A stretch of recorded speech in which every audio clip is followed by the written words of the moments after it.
Next kita lanjut ya ke penanya berikutnya, konsultasi berbayar gelombang kelima dari Bapak Eri Abdul Komar. Oke ya, benar ya.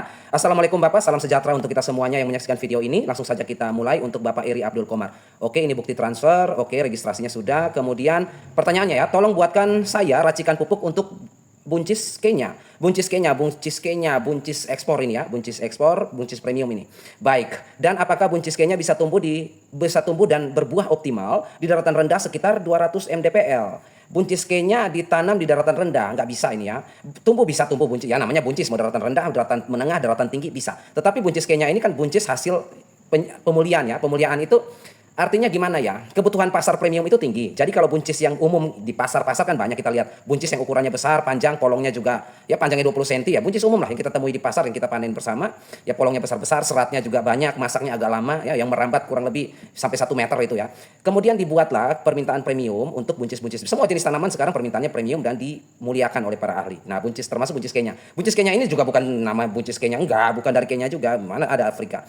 Ini buncis dari benua Amerika kalau tidak salah. Buncis-buncis seperti varietas dimuliakan di benua Amerika, Amerika Selatan kalau tidak salah. Kemudian ya ada lab besar di sana, lab bagus di sana untuk varietas unggul. Kemudian itu di kemungkinan besar ya, saya nggak bisa pastikan, tapi kemungkinan besar saja menurut saya karena namanya Kenya di sini, otomatis mungkin pengekspor terbesar itu dari Kenya atau dari Afrika. Makanya karena meledaklah informasi bahwa oh Kenya penghasil buncis premium terbaik, disebut buncis Kenya, padahal enggak, buncis bukan berasal dari Kenya juga, dari Afrika ya. Itu dari benua Amerika. Jadi kemungkinan besar ditanam dan dibudidayakan di sana dengan jumlah yang banyak, kemudian diekspor ke seluruh dunia. Terkenallah buncis dari Kenya gitu ya. Jadi lebih tepatnya buncis yang ditanam di Kenya gitu aja, bukan dari Kenya itu ya. Pemulihannya di Amerika itu. Kemudian apakah bisa tumbuh di daratan rendah, menengah maupun tinggi? Kalau buncis umum ya bisa, tetapi kalau buncis premium seperti ini nggak bisa. Kalau dia tumbuh ya buncis pasti tumbuh. Tetapi untuk buncis Kenya ini atau baby apa biasa disebut di pasar kita, baby buncis ya, ini nggak, dia tumbuh bisa Paroni bisa, tetapi dia tidak akan sama dengan permintaan impor, permintaan apa namanya ekspor ya, permintaan luar. Permintaan premium itu kenapa mereka tidak mau? Kenapa terciptalah buncis Kenya ini? Artinya karena buncis yang umum yang lama itu, buncis biasa itu tidak diterima di pasar internasional atau di kalangan perhotelan, restoran-restoran mewah. Kenapa buncis kita tidak bisa masuk? Karena yang pertama seratnya banyak. Buncis yang seratnya banyak yang kita beli di pasar itu masaknya lama tuh. Gitu ya. Mau dijadikan sebagai lalapan pun seratnya keras gitu. Jadi nggak bisa dilalap gitu ya. Masaknya pun lama ya. Jadi dia tidak akan dikategorikan premium. Makanya muncullah varietas ini, buncis-buncis Kenya atau baby buncis ini. Dia renyah, usia panen lebih pendek ya. Dia dipanen usia 50 HST sudah panen, 55 udah panen itu. Enggak sampai polongnya besar. Dia pipih saja udah dipanen itu. Kisaran 12 cm, 10 cm udah dipanen. Kategorinya harus lurus ya. Kemudian dia kenyal, cepat, seratnya rendah. Jadi dia mau dipanaskan aja juga udah matang itu. Bisa dijadikan lalap, makanya permintaannya tinggi gitu ya untuk pasar-pasar premium. Nah, kalau kita di pasar sini buncis manual, buncis biasa ya bengkok-bengkok, nggak lolos itu ya. Kalau ukurannya bentuknya bengkok-bengkok nggak lolos itu. Kemudian seratnya banyak, masaknya juga lama, seratnya tinggi ya.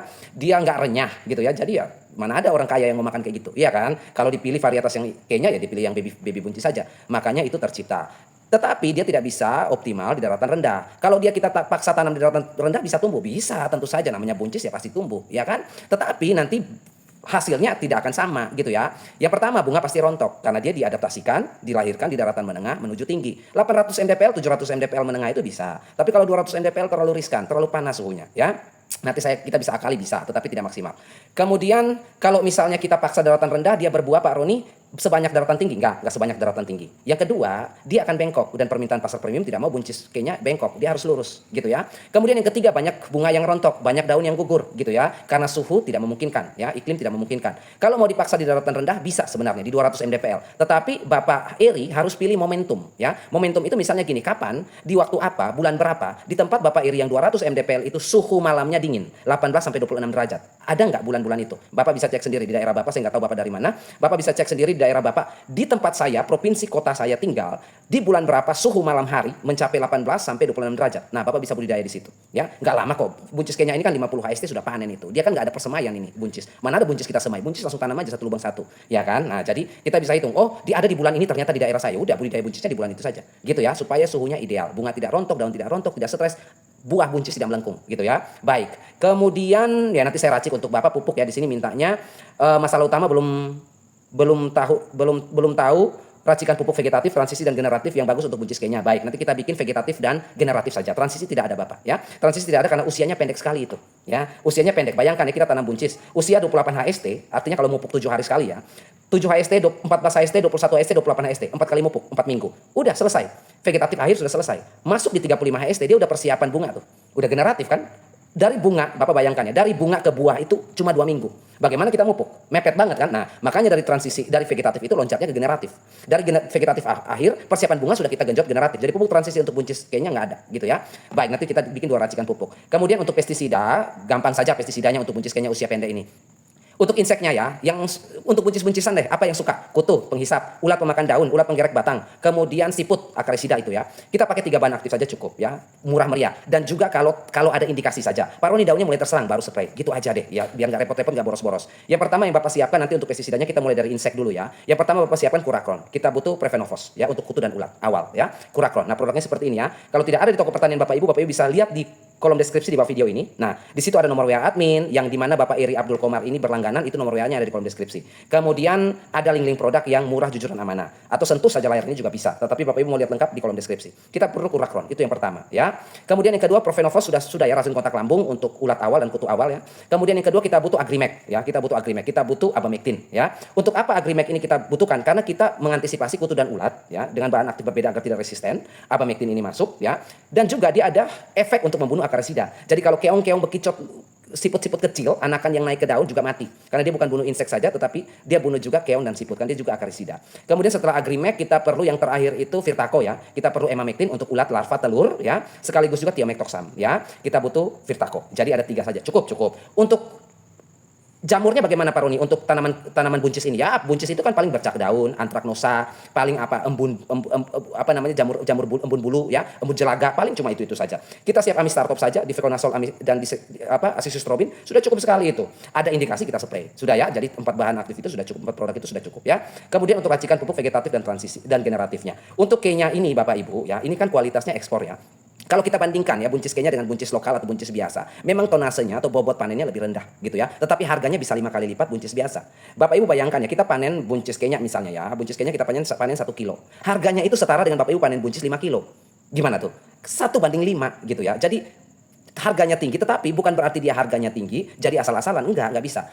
Ada spesifikasinya. Nanti Bapak Ibu ke pengepul atau yang suka ekspor produk komoditi pertanian di daerah. Setiap daerah kan ada tuh gudang atau perusahaan untuk mengekspor komoditi pertanian ke luar negeri. Bapak Ibu tanya saja spesifikasinya. Bapak Iri bisa tanya spesifikasinya apa. Oh ini nggak boleh ini, nggak boleh itu, nggak boleh ini. Usianya harus 50 HST. Kalau lebih dari 60 HST dipanen terlambat, seratnya udah tercipta. Iya kan? Dia kembali ke sifat aslinya. Serat mulai banyak seperti buncis normal, buncis umum gitu ya. Polongnya mulai membesar, udah nggak renyah lagi ya, udah keras dia ya. Jadi akhirnya tidak diminta atau tidak diminati oleh pasar internasional. Jadi ada standarnya tergantung di pengepul di daerah masing-masing. Nanti dikonsultasikan dulu.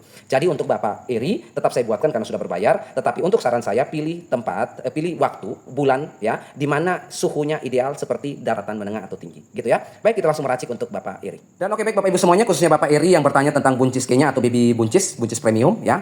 Di sini pupuk yang saya sudah jelaskan tadi untuk vegetatif dan generatif saja karena jaraknya mepet tuh, panenannya mepet. Jadi kita tidak perlu repot-repot untuk menyiapkan racikan pupuk transisi lagi, persiapan nggak perlu. Dari vegetatif akhir lompat langsung generatif. Karena pembungaan buncis ya, mulai dari dia bunga, cikal bakal bunga keluar, mekar maupun buncisnya sampai dipanen, itu kisaran sampai 2 mingguan lah. 2 mingguan dari bunga itu udah panen tuh. Udah panen, bukan udah panen karena dia panen muda gitu ya. Nah, sekarang pupuk yang kita siapkan juga otomatis kita harus menyesuaikan dengan kebutuhan si tanaman itu sendiri. Kalau usianya pendek, butuh makan cepat, kita nggak bisa pakai pupuk slow release, gitu ya. Pupuk slow release bisa kita pakai untuk pupuk dasar. Tetapi kalau untuk pupuk susulan, tidak bisa kita pakai slow release. Yang hari ini dikasih, minggu depan baru dimakan. Nggak boleh, keterlambatan itu. Dan juga beresiko nanti ya. Nitrogen dibutuhkan untuk vegetatif, ya sudah sampai vegetatif nitrogen cukup, itu sudah sampai di situ. Kalau kita kasih pupuk-pupuk slow release ya, yang nitrogen kasih tanggal 1, tanggal 7 baru jadi nitrogennya untuk dimakan, lah keburu sampai di fase transisi dong, fase pembungaan dong. Dia baru makan nitrogen dalam jumlah banyak di fase generatif. Ya bunganya gugur semua Pak. Iya kan? Di fase pembungaan pembentukan buah maupun pembesaran buah, nitrogen nggak boleh gede. Kalau nitrogennya baru ada tersedia di saat itu dan dia sudah masuk di fase itu, apa yang terjadi? Maka dia akan menggugurkan bunganya. Makanya kita kasih yang fast release. Pupuk yang hari ini kasih, hari ini juga dimakan. Jadi ketika dia sampai di generatif, dia butuh kalium tinggi, butuh kalsium tinggi, butuh boron tinggi, nitrogen udah kecil. Nitrogen bukan baru ucuk-ucuk datang. Enggak gitu ya. Makanya pupuk yang saya siapkan sini fast release semua. Tetapi saya hitungkan yang paling ekonomis gitu ya. Nitrogen di sini kita bikin 16% untuk grade fertilizernya, fosfor 10, kalium 12. 16, 10, 12. Pak Roni biasanya kan genjot banget tuh nitrogen sampai 28, 30. Oh enggak. Nitrogen untuk buncis kenya ini nggak boleh terlalu banyak gitu ya. Dia nggak boleh karena saya udah bilang siklusnya pendek ini. Siklusnya pendek 28 hari aja vegetatifnya. Ya, udah kayak sayur-sayuran ini, iya kan? Kalau misalnya kita kasih tinggi nitrogen, dia masih ada kandungan nitrogennya di tanah, lalu dia makan di usia 35, konyol ini. Racikan ini hancur berantakan. Bunganya gugur semua. Jadi kita pastikan nitrogennya cukup. Nggak banyak tapi cukup. Ya, jadi nggak kurang, nggak banyak. Nggak kurang, nggak lebih. Cukup aja. Jadi nggak kekenyangan banget sampai muntah-muntah. Enggak. Tapi nggak kelaparan juga. Gitu ya. Sesuai dengan kebutuhan dia. Kita bikin 16%. Gitu ya. Fosfornya cukup untuk perakaran, ATP energi 10% cukup. Kalium kita butuh untuk imunitas, daya tahan tubuh, kekuatan ketahanan dia. Dan juga mengatur air dalam tubuh. Gitu ya. Kemudian magnesium kita butuh besar sekali 8 ya. Untuk membantu nitrogen yang pas-pasan ini. Untuk klorofil, untuk daun ya. Kemudian sulfur, asam amino, protein kita butuh 6 untuk daun dan batang. Kemudian kalsium kita butuh 9 besar, gede untuk batang dan perakaran yang kuat ya. Kita dapat boron ya dari pupuk yang kita gunakan karate boroni, kita dapat boron tuh, bagus. Ini penting.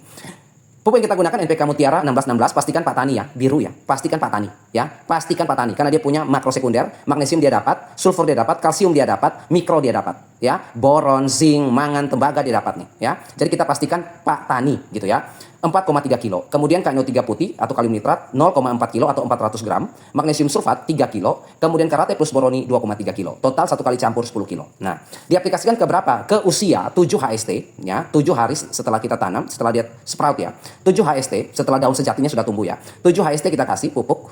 14 HST, 21 HST, 28 HST. Ada 4 kali aplikasi di sini ya. Dengan durasi seminggu sekali atau 7 hari sekali. Pemupukan yang kita lakukan 10 kilo, kalau kita campur tadi 10 kilo, maka kita larutkan ke 2000 liter air ya. Kita berikan kepada 10.000 buncis. Gitu ya. Di mana setiap buncis mendapatkan 200 ml siraman pupuk atau 1 gelas aqua ya. Pak Roni, kebanyakan saya nggak mungkin tanam 10.000 buncis, saya cuma tanam 1.000 buncis saja. Oke, kalau begitu kita konversi ke 1 kilo. Jadi yang tadinya 4,3 kilo untuk NPK kita cuma gunakan sepersepuluhnya. Jadi 430 gram ya, tinggal dikonversi mudah ini. Kalau misalnya kebutuhan buncisnya cuma 1.000 tanaman, maka kita cukup mencampur 1 kilo saja, dilarutkan pada 200 liter air, 1 drum ya, lalu diberikan kepada setiap buncis 200 ml atau 1 gelas aqua. Oke? Jika 1.000 buncis ya, maka aplikasi untuk vegetatif adalah 1 kilo kali 4 kali aplikasi, total pemupukan 1.000 buncis hanya 4 kilo saja di fase vegetatif. Murah, ya kan? Kemudian di fase generatif ya. Ini setelah 28 HST, ini sudah siapkan bunga ini ya. Percabangan udah ada dari awal. Sekarang untuk generatif nitrogen kita tekan 7% cukup. Fosfor kita naikkan ya untuk penghasil bunga batang kita bikin 12%, kemudian kalium tinggi kita bikin 20%, magnesium 4%, sulfur 4% dan kalsium 7% untuk kerontokan. Boron untuk serbuk sari dan bunga yang banyak serta pembesaran buah dia bantu kalium nanti. NPK tidak kita gunakan lagi, Pak Tani sudah tidak pakai, yang kita pakai MKP, monokalium fosfat 2,2 kilo, KNO3 putih 2,5 kilo, magnesium sulfat 2,8 kilo, karate boroni 2,5 kilo. Total dari keempat pupuk ini 10 kilo, 1 kali campur ya. Usia 35, 42 dan 49 HST, 3 kali aplikasi. Di mana kita memberikan 10 kilo racikan kita, dilarutkan pada 1.000 liter air, diberikan pada 5.000 buncis. Ya, di mana setiap buncis mendapatkan 200 ml per tanaman atau 1 gelas aqua. Ya, dosisnya naik ini. Artinya kalau tadi di vegetatif 10 kilo kita campur ke 2.000 liter air, diberikan kepada 10.000 tanaman, maka setiap tanaman itu mendapatkan dosis 5 gram. Tetapi sekarang kita kasih dosisnya 10 gram per tanaman. Makanya dia campurnya ke 1.000 liter air saja. Sekarang asumsinya kalau 1 kilo, ya campuran kita ini 1 kilo, maka kita berikan ke 1.000 tanaman saja. 1 kilo, maka kita akan larutkan ke 1.000 liter air saja, diberikan kepada 500 buncis. Ya, di mana setiap buncis mendapatkan 10 gram pupuk. Kemudian di sini untuk 1.000 tanaman buncis, otomatis kita pakai sekitar 3 kilo ya. Di sini 3 kilo. Nah, 3 kilo. Karena 1 kilo usia 35, 1 kilo 42, 1 kilo 49 ya. Di sini cara aplikasi pupuk saya jelaskan ya untuk pencampurannya, karena di sini ada pupuk yang phase release sifatnya higroskopis ya, garam, ada juga sifatnya granul seperti NPK Mutiara, Karate Boroni itu granul ya. Sedangkan MKP, KNO3 putih kristal ya, magnesium sulfat itu garam ya. Bagaimana cara mencampurnya? Yang pertama yang kasar-kasar dulu kita masukin. NPK Mutiara 1616 ya. Untuk vegetatif tadi kita pakai ya. Kita larutkan dulu NPK 1616 ini larut. Nah, nggak perlu larut sempurna karena dia coatingnya kalsium, silika, zeolit dan lain sebagainya. Jadi otomatis ada endapan ya. Endapan itu boleh nanti ditabur juga nggak apa-apa, biar ada gunanya. Kalau mau dibuang juga nggak masalah ya. Yang penting larut sempurna NPK ini tidak harus cair benar-benar, nggak, pasti ada endapannya. Endapannya itu nggak penting juga. Kita larutkan dulu NPK 1616. Setelah itu dia larut, kita masukin lagi Karate Boroni.